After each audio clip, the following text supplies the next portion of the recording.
We're back on Valley Ag Weekly at the White Violet Center here at St. Mary's, and Lori Heber is with me, and we're talking about the alpacas here. Lori, you actually have open houses. People, families come up and see the animals, right? Absolutely. Yeah. We enjoy having visitors.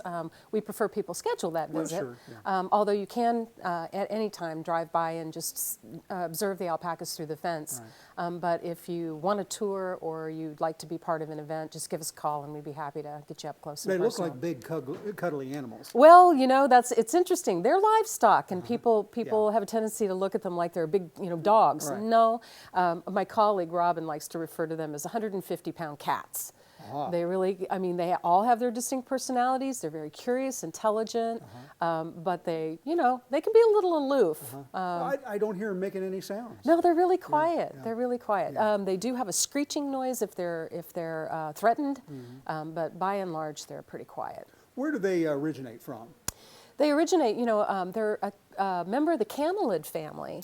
So they belong to a family of camels, llamas, and vicunas.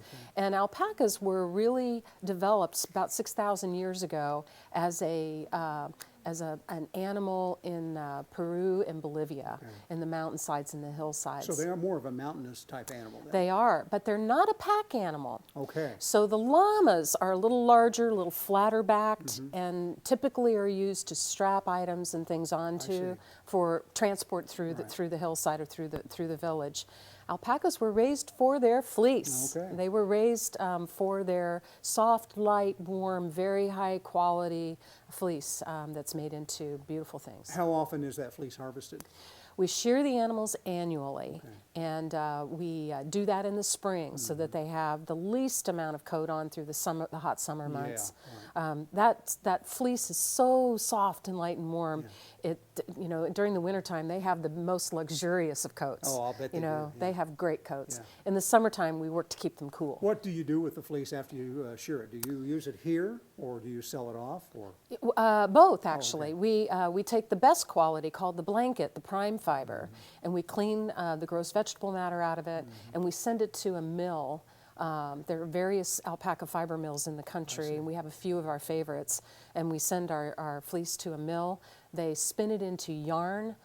They package it, send it back to us with that animal's name attached. Oh, I see. And so we're able to then sell it as either skeins of yarn, or we give it to crafters who hand make items, knit, weave, crochet, items that we then sell. You have some here at the White Violet We Center. do, and the majority of it's for sale in Linden Leaf Gifts at the Providence Spirituality and Conference Center. So you might want to come up and check that out. Right. Yeah. The second quality fiber we shear and we send to a fiber cooperative just outside of Boston.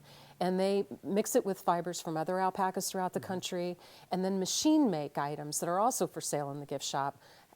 Beautiful socks, scarves, hats, varying and sundry socks things. Would be nice and They're called survival socks. They're awesome. They're really wonderful. Yeah. Well, Lori, thank you so much for telling us about the alpacas. I know they've been here for years, and I've driven by here many times, but I've never actually stopped and taken a look at them.